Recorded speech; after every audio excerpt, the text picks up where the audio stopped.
Hydrogen क्या धातु है? ये सबसे हल्की गैस है। सबसे हल्की गैस कौन सी है? हाइड्रोजन है।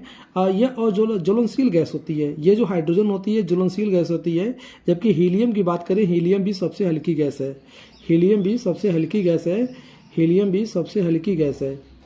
हीलियम सबसे हल्की गैस है, लेकिन यह अक्री गैस में आती है। यह अक्री गैस है। यह अक्री गैस है। हीलियम जो क्या कौन सी है? अक्री गैस है। और हीलियम जो है ज्वलनशील, ये अज्वलनशील गैस होती है। ये जल नहीं सकती है, अज्वलनशील गैस होती है।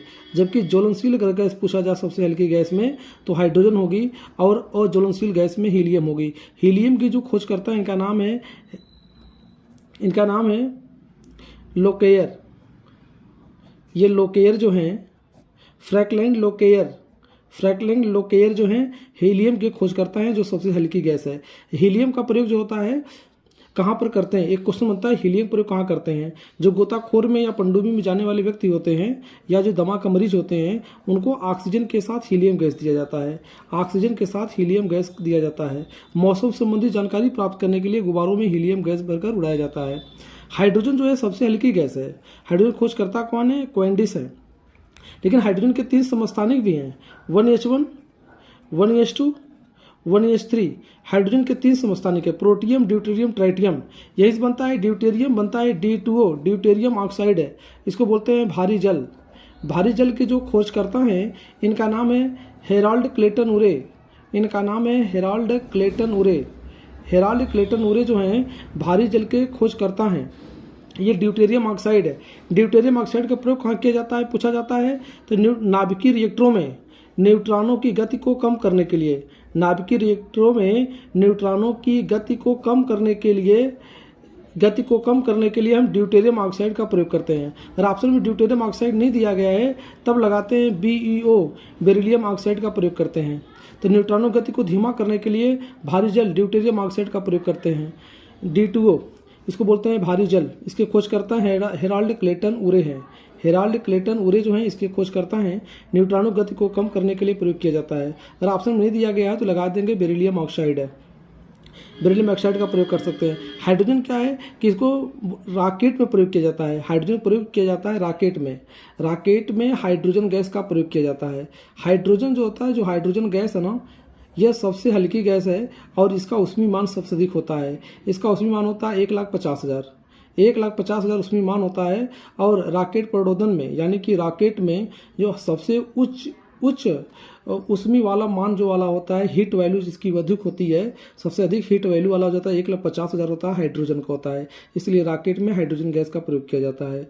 जो रॉकेट किस सिद्धांत पर काम करता है? जो रॉकेट होता है या रॉकेट प्रणोदन होता है, यह संवेग संरक्षण के सिद्धांत पर काम करता है। तो रॉकेट प्रणोदन किसके सिद्धांत पर काम करता है? तो आप बोलिएगा रॉकेट प्रणोदन जो है संवेग संरक्षण के सिद्धांत पर काम करता है। रॉकेट में जो ईंधन भरा जाता है, जैसे ही रॉकेट आगे बढ़ता है इसका द्रव्यमान कम होने लगता है, तो ईंधन का जो इसका वेग होता है, रॉकेट का वेग क्या करता है? बढ़ जाता है। इसमें पूछा जाता है वाटर गैस। वाटर गैस किसका मिश्रण है? तो यह हाइड्रोजन और कार्बन मोनोऑक्साइड का मिश्रण है वाटर गैस। और पूछा जाएगा प्रोड्यूसर गैस। प्रोड्यूसर गैस किसका मिश्रण है? तो हाइड्रोजन और nitrogen plus N2 plus carbon monoxide का मिश्रण है। इसको बोलते हैं ये हो गया वाटर गैस, ये हो गया प्रोड्यूसर गैस। इसको बोलते हैं जल गैस या वाटर गैस बोलते हैं। इसमें हाइड्रोजन और कार्बन मोनोऑक्साइड का मिश्रण होता है। जो प्रोड्यूसर गैस है यह नाइट्रोजन और कार्बन मोनोऑक्साइड का मिश्रण होता है। अब एग्जाम में क्वेश्चन पूछा जाता है कि हाइड्रोजन के 3 समस्थानिक कौन है? प्रोटियम है, ड्यूटेरियम है, ट्राइटियम है। ठीक, सबसे हल्का नवजात हाइड्रोजन कौन सा है? हाइड्रोजन 1s1 है। INT गण के रूप में कौन सा? 1s3 है। ठीक है। अब क्वेश्चन पूछे जाते हैं कार्बन से। कार्बन से क्वेश्चन पूछे जाते हैं, कार्बन के अप्रूप कौन है? कार्बन के अप्रूप कौन है? हीरा है। ठीक, हीरा है, ग्रेफाइट है, और कौन है? फुलेरिन्स है। ये क्या है? फुलेरिन है। विश्व का सबसे महंगा पदार्थ कौन सा है? फुलेरिन है। हीरा क्या करता है? विद्युत का कुचालक है, जबकि ग्रेफाइट विद्युत का क्या है? सुचालक होता है। ठीक, और हीरा जो होता है प्रकाश के पूर्ण आंतरिक परावर्तन कारण चमकता है। आज जो ग्रेफाइट होता है ना, जो पेंसिल का लेड होता है, ग्रेफाइट का बना होता है। नाभिकीय रिएक्टरों में मंदक के रूप में ग्रेफाइट का भी प्रयोग कर सकते हैं।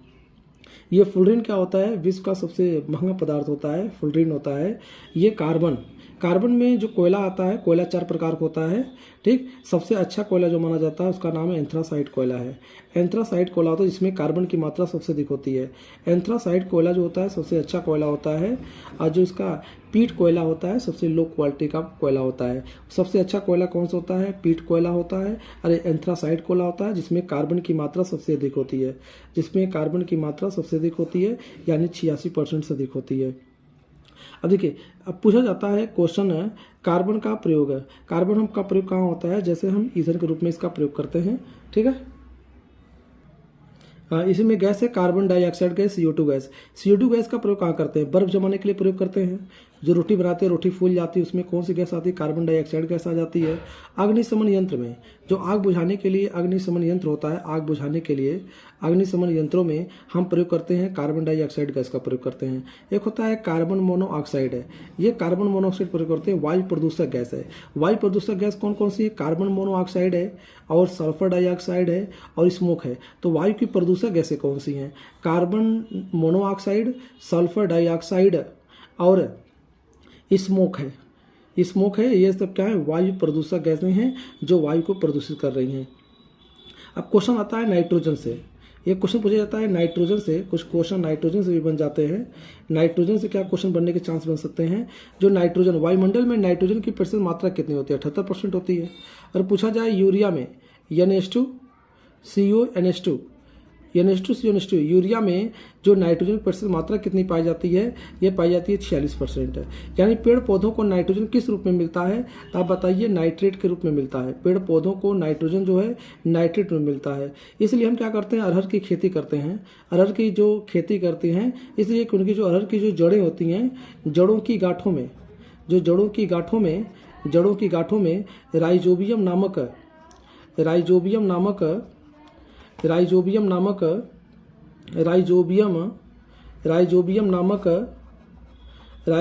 नामक सहजीवी बैक्टीरिया पाया जाता है।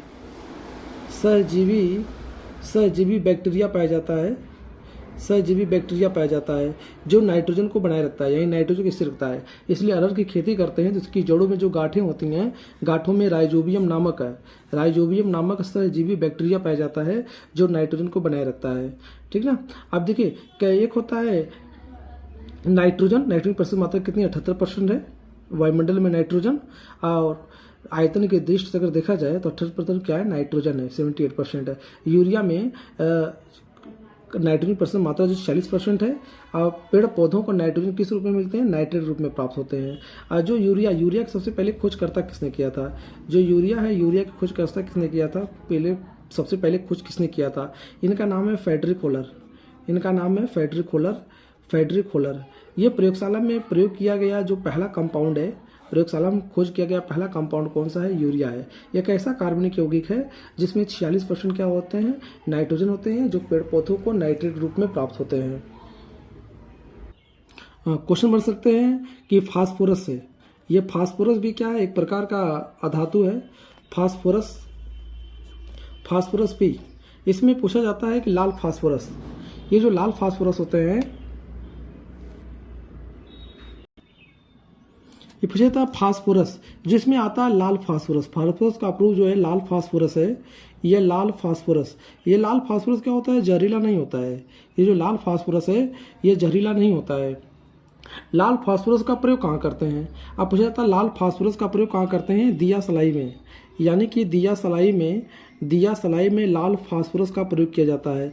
यानी कि सेफ्टी माचिस बनाने में, जो सेफ्टी माचिस बनाते हैं उसमें लाल फास्फोरस का प्रयोग किया जाता है। और जो श्वेत फास्फोरस होता है वो जहरीला होता है, वो फास्जिन गैस का निर्माण करता है।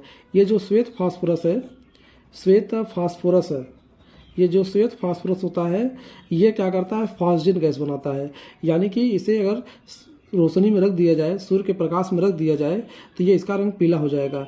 इसलिए श्वेत फास्फोरस को पीला फास्फोरस कहते हैं। जो माचिस की तीली है वो बनाया जाता है लाल फास्फोरस एंटीमनी सल्फाइड बनाया जाता है।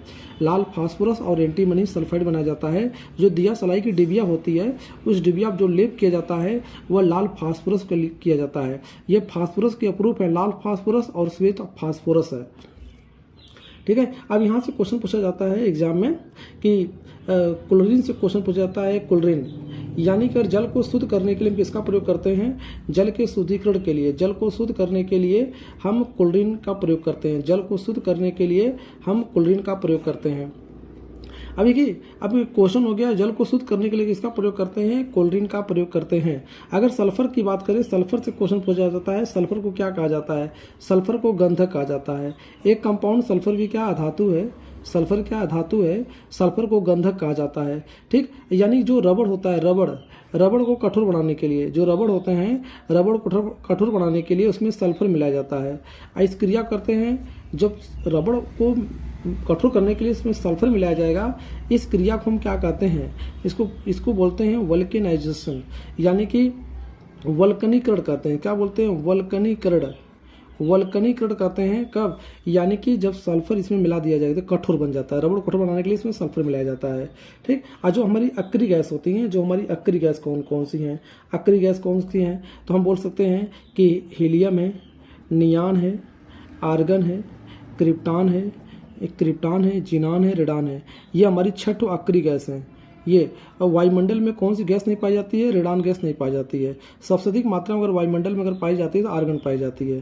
ठीक, और पूछा जाता है एग्जाम में क्वेश्चन कि हाइड्रोजन परिवार से क्वेश्चन बनते हैं। हाइड्रोजन परिवार से ये होता है फ्लोरीन है, क्लोरीन है, ब्रोमीन है। ठीक, फ्लोरीन है, क्लोरीन है, ब्रोमीन है और फिर आयोडीन है। तो इसकी जो क्रियाशीलता है, विद्युत ऋणात्मकता सबसे अधिक होती है। इसकी जो क्रियाशीलता सबसे अधिक होती है। और सबसे अधिक विद्युत ऋणात्मकता वाला जो एलिमेंट्स माना गया है वह कौन सा है, फ्लोरीन है। ठीक, जिसकी क्रियाशीलता सबसे अधिक होता है। और सबसे अधिक क्रियाशील वाला कंपाउंड जो है फ्लोरीन है। और इलेक्ट्रॉन बंधुता के मामले में देखा जाए तो पहले स्थान पर कौन है, क्लोरीन है। और ब्रोमीन जो है अतिशीतित द्रव अवस्था में पाई जाने वाली क्या अधातु है। आयोडीन का जो प्रबल अपचायक के रूप में काम करता है। ठीक, आयोडीन की कमी से हो जाता है, घेगा रोग हो जाता है। ठीक, जो थायराइड ग्रंथियां होती हैं उसमें थायरॉक्सिन नामक हार्मोन का स्राव होता है। ठीक, और जब उसका स्राव कम हो जाता है तो आयोडीन की कमी से घेगा रोग हो जाता है। और जो हमारे सबसे अधिक विद्युत ऋणात्मकता वाला, अगर विद्युत ऋणात्मकता वाला देखा जाए, विद्युत ऋणात्मकता में नेगेटिव माना जाए, सबसे अधिक क्रियाशीलता वाला विद्युत ऋणात्मक तत्व कौन सा है, ऋणात्मक तत्व कौन सा, वह है फ्लोरीन है। किसी की इलेक्ट्रॉन घनत्व सबसे अधिक होती है, क्लोरीन की सबसे इलेक्ट्रॉन घनत्व सबसे अधिक मानी गई है, सबसे अधिक होती है। ठीक ना, अगर हम क्लोरीन की इलेक्ट्रॉन घनत्व की बात करें, सबसे पहले स्थान पर आता है क्लोरीन आता है। ठीक, अब यहाँ क्वेश्चन बन जाते हैं अम्ल क्षार लवण से। देखिए, अम्ल क्षार लवण से क्या क्वेश्चन बनते हैं, अम्ल क्षार लवण से बनता है क्वेश्चन। देखिए, जो अम्ल होते हैं स्वाद में खट्टे होते हैं। जो अम्ल होता है यह स्वाद में खट्टा होता है, लेकिन जो क्षार होता है यह स्वाद में क्या होता है, कड़वा होता है। इसको बोलते हैं यश पॉजिटिव, यह देता है ओएच नेगेटिव। और जो जल के साथ हमने कह दिया HCl प्रबल अम्ल है, NaOH प्रबल क्षार है। और दोनों को मिलाएंगे, जल के साथ मिलेगा, ये हो गया NaCl, बना दिया NaCl प्लस H2O। NaCl ये प्रबल अम्ल है, यह है प्रबल अम्ल है, ये प्रबल अम्ल हो गए, यह हो गए प्रबल अम्ल हो गए, यह प्रबल क्षार हो गया, यह हो गया प्रबल क्षार। प्रबल अम्ल प्रबल क्षार मिलकर बनाएंगे सोडियम क्लोराइड। ठीक, ये बनाएगा NaCl, साथ में किसके साथ, H2O। तो जो लवण है हमेशा H2O के साथ ही प्राप्त होता है। यह सॉल्ट है, यानी सोडियम क्लोराइड है, यानी खाने वाला नमक। ये जो है खाने वाला नमक है, इसको बोलते हैं सोडियम क्लोराइड। ये जो अम्ल होते हैं, अम्ल ये नीले लिटमस पत्र को लाल कर देते हैं। जो क्षार होते हैं लाल लिटमस पत्र को नीला कर देते हैं, जस्ट उल्टा होता है। और ये यश पॉजिटिव आयन देते हैं, जबकि क्षार क्या करता है, OH नेगेटिव आयन देता है। ये जो क्षार हमारे होते हैं, सभी क्षार क्या होते हैं, भस्म होते हैं। सभी क्षार भस्म होते हैं। लेकिन जो सभी भस्म होते हैं, वो क्षार नहीं होते हैं। सभी भस्म क्षार नहीं होते हैं, सभी क्षार भस्म नहीं होते हैं। सभी क्षार भस्म होते हैं, लेकिन सभी भस्म क्षार नहीं होते हैं। या अम्ल है, यह नीली लिटमस को लाल कर देता है। ये जो क्या है, लाल लिटमस को नीला कर देता है। ठीक, ये इसमें जो होते हैं अम्ल जो होते हैं ये धातुओं से क्रिया करते हैं। ये धातुओं से जब क्रिया करते हैं तो बनाते हैं हाइड्रोजन गैस बनाते हैं। ये हाइड्रोजन गैस का निर्माण करते हैं। अब जैसे मैं बात करें एसिटिक अम्ल, ठीक, एसिटिक अम्ल किस में पाया जाता है, तो आप बोलेंगे सिरका में। सिरका में कौन सा अम्ल पाया जाता है, एसिटिक अम्ल पाया जाता है जो हमारे सिट्रस कुल के फल हैं। जो सिट्रस कुल के फल हैं, सिट्रस है या सिट्रिक एसिड बोलते हैं, सिट्रिक एसिड या सिट्रिक अम्ल, इसके जो कुल के फल होते हैं वो खट्टे होते हैं, यानी खट्टो फलों में जो खट्टे फलों में होते हैं, जो खट्टे फलों में, ठीक, जैसे नींबू हो गया, संतरा हो गया, मौसमी हो गया, इस सब में पाया जाता है सिट्रिक एसिड। लेकिन जो इमली है वही इमली में पाया जाता है टार्टरिक अम्ल, इमली में पाया जाता है टार्टरिक अम्ल। और जो टमाटर होता है उस टमाटर में जो पाया जाता है ऑक्जेलिक एसिड, टमाटर में पाया जाता है ऑक्जेलिक अम्ल, ऑक्जेलिक एसिड पाया जाता है टमाटर में ऑक्जेलिक एसिड। जो सोडा वाटर है, सोडा वाटर में कार्बोनिक अम्ल पाया जाता है, सोडा वाटर में कार्बोनिक अम्ल पाया जाता है, सोडा वाटर में कार्बोनिक अम्ल पाया जाता है, सोडा वाटर में कार्बोनिक अम्ल पाया जाता है, सोडा वाटर जो होता है उसमें कार्बोनिक अम्ल पाया जाता है। ठीक, और जो सेब होता है, सेब में मैलिक अम्ल पाया जाता है, सेब में मैलिक एसिड पाया जाता है, मैलिक अम्ल। ठीक, और जो पालक होता है, पालक में भी ऑक्जेलिक अम्ल पाया जाता है, पालक में भी पाया जाता है ऑक्जेलिक अम्ल। ठीक, पालक में ऑक्जेलिक पाया जाता है, टमाटर में ऑक्जेलिक एसिड पाया जाता है। ठीक, अब यहाँ पे बोल सकते हैं दूध में लैक्टिक एसिड होता है, जो दूध होता है उसमें लैक्टिक अम्ल पाया जाता है, दूध में पाया जाता है लैक्टिक अम्ल। ठीक, दूध में जब मांसपेशियों में यानी कि लैक्टिक अम्ल के इकट्ठा हो जाने से थकावट महसूस होती है। ये जानते रहिए, क्वेश्चन एग्जाम में बहुत पूछे जाते हैं। अब यहाँ से क्वेश्चन बन सकता है आपका ऊर्ध्वपातन, पूछा जाता है कि ऊर्ध्वपातन क्या होते हैं। ऊर्ध्वपातन एक क्वेश्चन बनता है, ऊर्ध्वपातन क्या होते हैं। जब किसी ठोस पदार्थ को हम क्या करते हैं, गर्म करते हैं। जब ठोस पदार्थ को गर्म करते हैं यह सीधे द्रव में कन्वर्ट हो जाता है। यह जब ठोस पदार्थ गर्म करते हैं यह द्रव में नहीं पहुंचता है, सीधे क्या करता है, गैस में कन्वर्ट हो जाता है, यानी वाष्पीकृत हो जाता है। इस घटना को ऊर्ध्वपातन कहते हैं। इस प्रक्रिया में भाग लेने जो पदार्थ यहाँ भाग लेगा हम उसको ऊर्ध्वपातज कहते हैं। जैसे मान लीजिए कपूर हो गया, यह कपूर हो गया। अमोनियम क्लोराइड है जिसको बोलते हैं नौसादर, यानी H4Cl, अमोनियम क्लोराइड है, यह नौसादर है। ठीक, इनका जो प्रयोग होता है यह ऊर्ध्वपातन क्रिया होती है। ठीक, बेंजोइक एसिड है, ठीक, बेंजोइक एसिड है, यह सब क्या ऊर्ध्वपातन क्रिया होती है। ठीक, आयोडीन है, ऊर्ध्वपातन क्रिया होती है। ठोस होते हैं, बिना द्रव में पहुंचे सीधे वाष्पीकृत हो जाते हैं, गैस अवस्था में बदल जाते हैं। आसु जल क्या होता है, आसु जल पूछा जाता है कि आसु जल क्या होते हैं, आसु जल क्या होते हैं। आसु जल अब पूछा जाता है, आसु जल ये पीने योग्य जल नहीं होता है, बहुत ज़्यादा नहीं पिया जाता है इसमें आसु जल। ये जो वर्षा का जल होता है शुद्ध जल माना जाता है, और उसके बाद जो शुद्ध जल आता है वो कौन सा, आसु जल होता है। ठीक, आसु जल, ये जो आसु जल होते हैं आसवन विधि द्वारा तैयार किए जाते हैं। ये आसवन विधि द्वारा तैयार किए जाते हैं। अगर पूछा जाता है पेट्रोल किस विधि से प्राप्त किया जाता है, डीजल पेट्रोलियम किस विधि से प्राप्त किया जाता है, तो आप बोलिए जो पेट्रोलियम होता है किस विधि से तैयार किया जाता है, तो आप बोलिए प्रभाजी आसवन विधि से। प्रभाजी आसवन विधि से तैयार किया जाता है, प्रभाजी आसवन विधि से तैयार किया जाता है पेट्रोलियम। अगर हम पेट्रोलियम की बात करें, पेट्रोलियम में अपस्फोटन को कम करने के लिए, अगर इसका आवाज़ ज़्यादा कर रहा है अपस्फोटन, यानी पेट्रोल भरवाने पर आवाज़ मोटर बाइक ज़्यादा कर रहा है, उसका अपस्फोटन अधिक है, तो उसकी दक्षता को अधिक करने के लिए, अपस्फोटन कम करने के लिए हम ऑक्टेन संख्या का प्रयोग करते हैं। जिस डीजल में अगर पेट्रोल में ऑक्टेन संख्या का मान अधिक है तो पेट्रोल अच्छा है। अगर हम डीजल की बात करें, डीजल की जो पहचान होती है, गुणवत्ता की जो पहचान होती है उसमें C10 संख्या से करते हैं, C10 संख्या से डीजल की पहचान जो C10 संख्या से करते हैं। और जो पेट्रोल होता है उसमें ऑक्टेन संख्या से। अगर ऑक्टेन संख्या का मान अधिक है तो वो पेट्रोल अच्छा होगा, अगर C10 संख्या का मान अधिक है तो डीजल अच्छा होगा। इसकी जो आवाज़ होगी, ध्वनि उत्पन्न होगी, अपस्फोटन का मतलब होता है ध्वनि करना, आवाज़ देना, ये सब कम हो जाएगा जब ऑक्टेन संख्या मान बढ़ेगा। इसमें कैपेसिटी बढ़ाने के लिए, इसमें अगर ऑक्टेन संख्या बढ़ाने के लिए हम TEL का प्रयोग करते हैं, tetra ethyl lead, anti knocking से बचने के लिए प्रयोग करते हैं, टेट्रा एथिल लेड का प्रयोग करते हैं।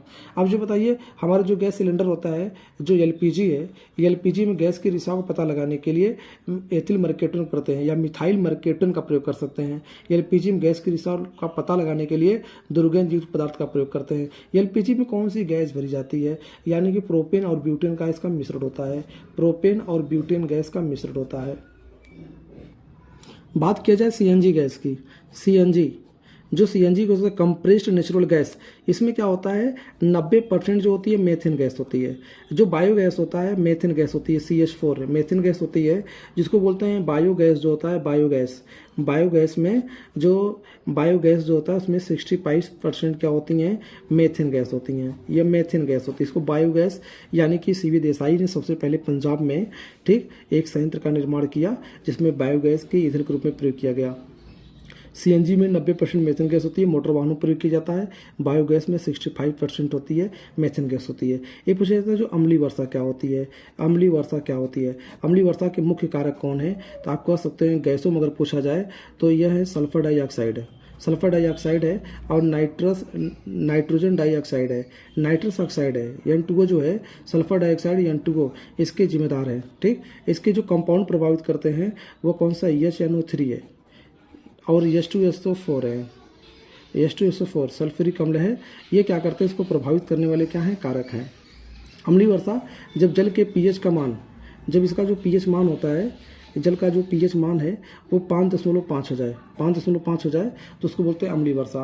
अम्लीय वर्षा जो होती है सबसे ज़्यादा आगरा में मथुरा वाले क्षेत्र में होती है, अम्लीय वर्षा होती है। अम्लीय वर्षा से फोड़े फुंसे निकलना स्टार्ट हो जाते हैं। ठीक, अम्लीय वर्षा, इसको अम्लीय वर्षा जिस पीएच मान कितना 5.5 हो जाए।